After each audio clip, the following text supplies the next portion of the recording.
In Austin, I'm Quita Culpepper. We're continuing to see student-led protests against immigration operations at several Central Texas school districts.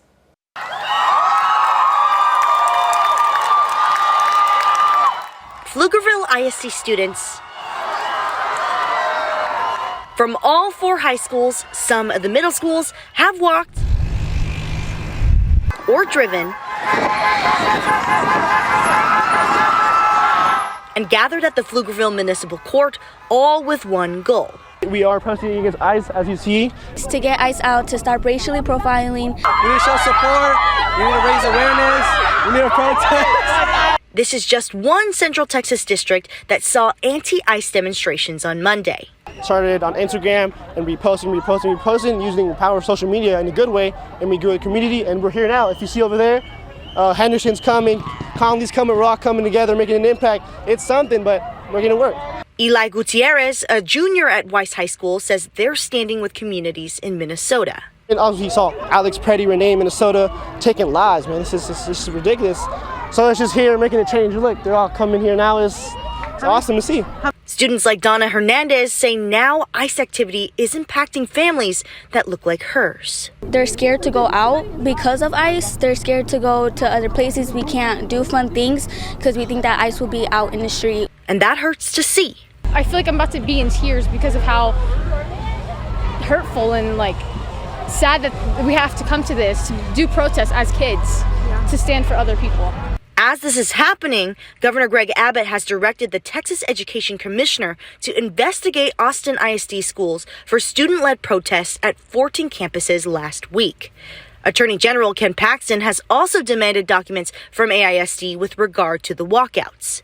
AISD leaders told parents the district did not sponsor or organize the demonstrations, and any student who left campus to demonstrate would get an unexcused absence. Students like Abdallah Zakzilk says there's no time to be silent. There's people being kicked off the streets and taken out of their cars and their facilities, all to get deported to ICE facilities. They didn't have the choice, so we don't have the choice. We have to stand up.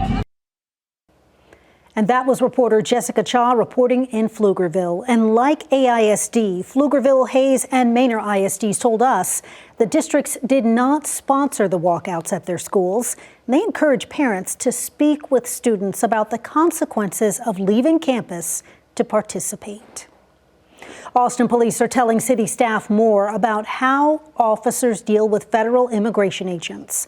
During Monday's Public Safety Commission meeting, Austin Police Chief Lisa Davis told commissioners her department does not have the time or resources to conduct immigration enforcement.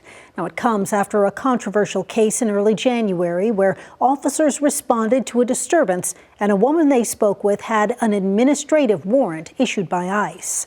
APD notified ICE, and advocates say that led to the woman and her 5-year-old daughter, who is an American citizen, being deported to Honduras. Top APD brass are reviewing general orders and plan to provide clearer guidance on how administrative warrants should be handled. Today, Chief Davis gave a bit more information about what that will mean. At that point, when an officer does come up and they're holding someone, detaining someone, or investigating a crime only, and they come up with an administrative warrant, if they choose to call ICE, that will then be taken to a commander level. Chief Davis says the point of this change is to cut down on response times. High school athletic districts have been reevaluated. Now, if you have a high school team that you root for, that probably won't change. But the list of district rivals who you root against is being updated. The Austin area now has 3 6A districts. That's one more than in years past. Vandegrift, Vista Ridge, and Hutto join a brand new 24 6A, which includes schools that recently increased enrollments, like Cedar Park, Eastview, and Leander. Westlake and Lake Travis joined District 25 6A. Hayes and Buda Johnson replaced them in District 26. UIL realignment happens every 2 years based on December enrollment numbers. Base Power, one of Austin's fastest growing tech firms, plans to invest $265 million in a new manufacturing facility on Montropolis Drive near Austin's airport. For the past year, the company has been working out of the former Austin American Statesman building on South Congress Avenue. If the City Council approves the agreement this Thursday, Austin's business expansion program would provide the company with about $4.85 million over 10 years. In return, the company would be expected to retain 100 jobs, create 500 full-time positions, and generate nearly $10 million in total benefits for Austin. On Monday, we got a first look at a new $25 million pedestrian and bicycle crossing over Lady Bird Lake. City leaders say the Wishbone Bridge will improve safety and connectivity near the Longhorn Dam at Pleasant Valley Road. It also completes the 10-mile loop of the Ann and Roy Butler hike and bike trail. Adam Bennett gives us an inside look. When you use Pleasant Valley Road to cross Lady Bird Lake, whether you're on 2 feet or 2 wheels, you're pretty close to vehicles with 4 wheels. Well, soon a safer and more convenient crossing will open. And there it is, the Wishbone Bridge. The community endearingly called it Creepy tunnel. the Creepy Tunnel. Thank you. It's where our media tour started Monday, led by project manager Lori Thiering. The underpass is a wider, taller, better lit, and just plain prettier crossing under Pleasant Valley Road. This is just such a safer way to cross Pleasant Valley too, compared to what was here before. Absolutely.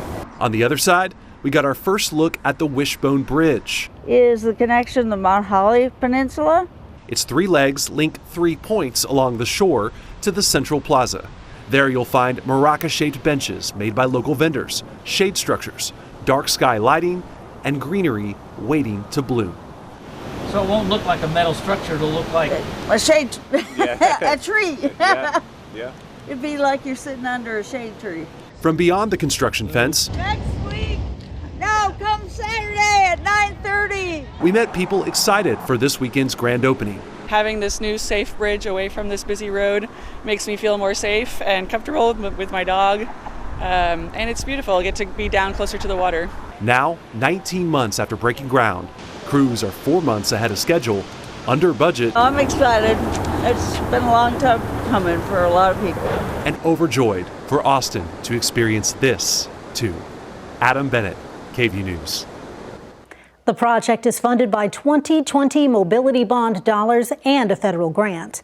The city will hold a grand opening celebration on Saturday at 10 a.m. And old Bee Cave didn't see his shadow, so we're going to have probably 3 more weeks of winter, but nothing really cold.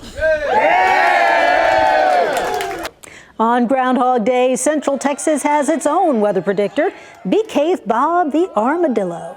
Monday, Bob did not see his shadow, so Central Texas will have 3 more weeks of winter. Bob has called for an early spring for the past 3 years.